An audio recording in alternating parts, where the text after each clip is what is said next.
Once upon a time, when there was magic everywhere,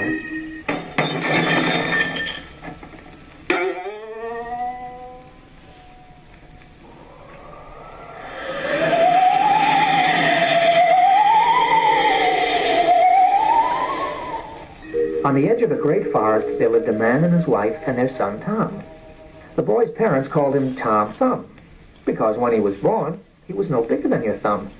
And although he never grew very much, his parents loved him very deeply, and took great pains not to step on him or mislay him.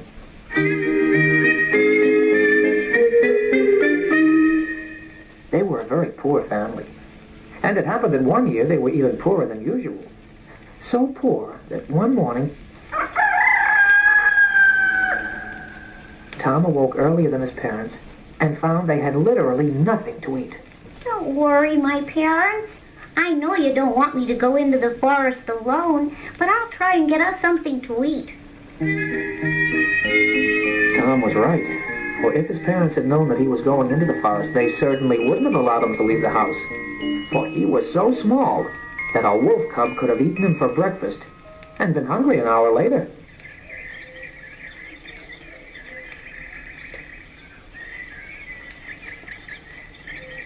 Tom strode bravely into the forest. Maybe I'll be able to find some berries and nuts for us to eat. But there was no food to be found, and Tom forced his way farther and farther into the forest.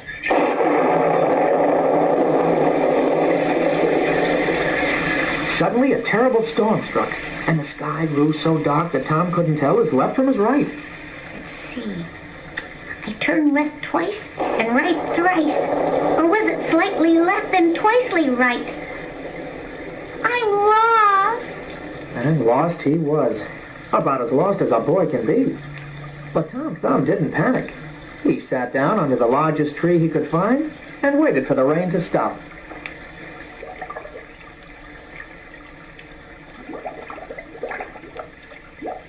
And finally it did. Tom climbed the tree and looked around.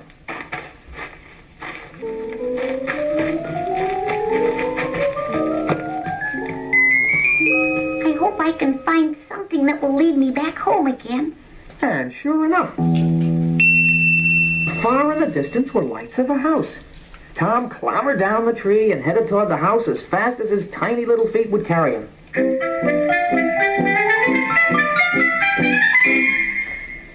My goodness, it isn't a house at all. It's a castle.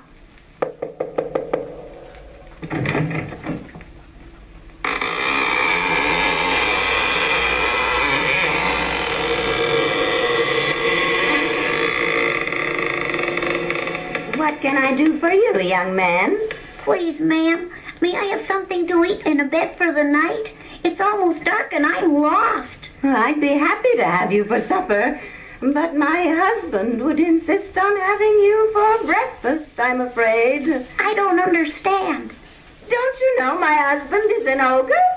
He'd pop you into his mouth as if you were a grape. Well, couldn't you hide me somewhere, ma'am? If I stay outside, I'll certainly be eaten by wolves. And if my husband finds you, he'll eat you. Oh, please. Well, I don't know.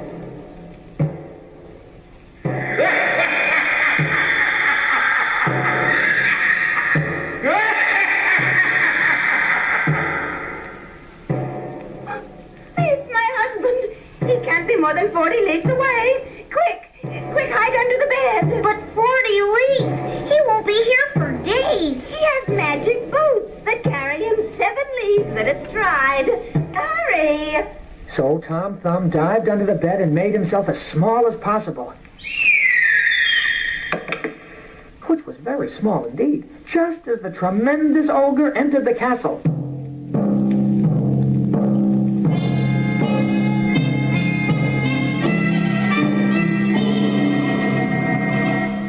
Wife, what do you have for my supper?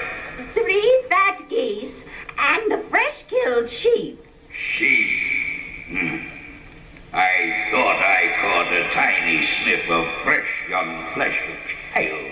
Oh, you must have smelled Griselda, but she's been put to bed. I know what my own daughter smells like. I tell you, I thought I caught a tiny sniff of fresh young flesh of child.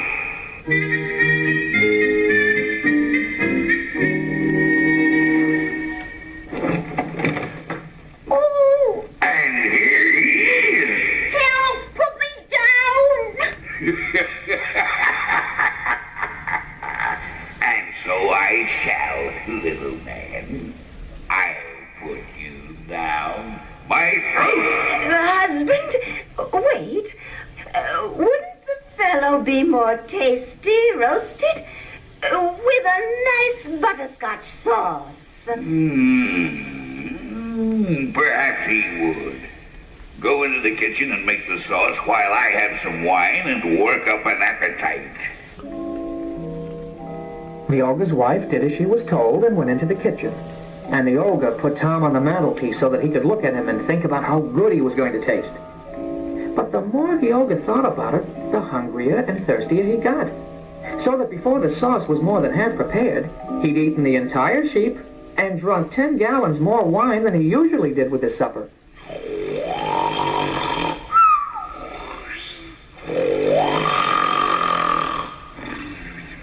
Tom slowly climbed down from the mantelpiece and made his way across the floor as quietly as he could. Now, if I can just get his boots off without waking him up.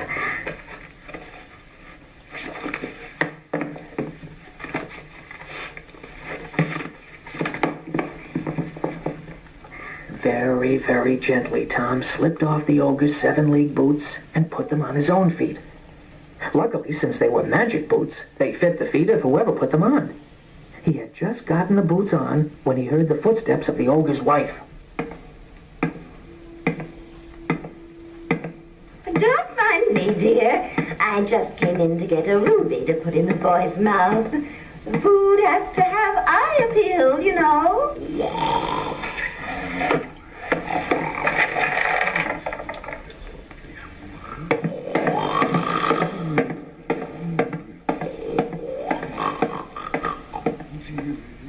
As soon as the ogre's wife went back into the kitchen, Tom came out of hiding and went to the chest she had taken the ruby from. It was filled with rubies as big as apples and diamonds as big as prunes. Tom stuffed his pockets with all the jewels he could carry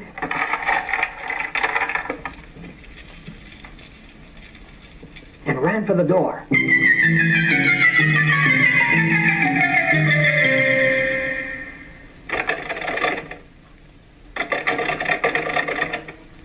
Oh my, it's locked. But Tom was as smart as he was small. He knocked on the door very loudly and curled himself into a ball next to the molding. Who's coming calling at this hour?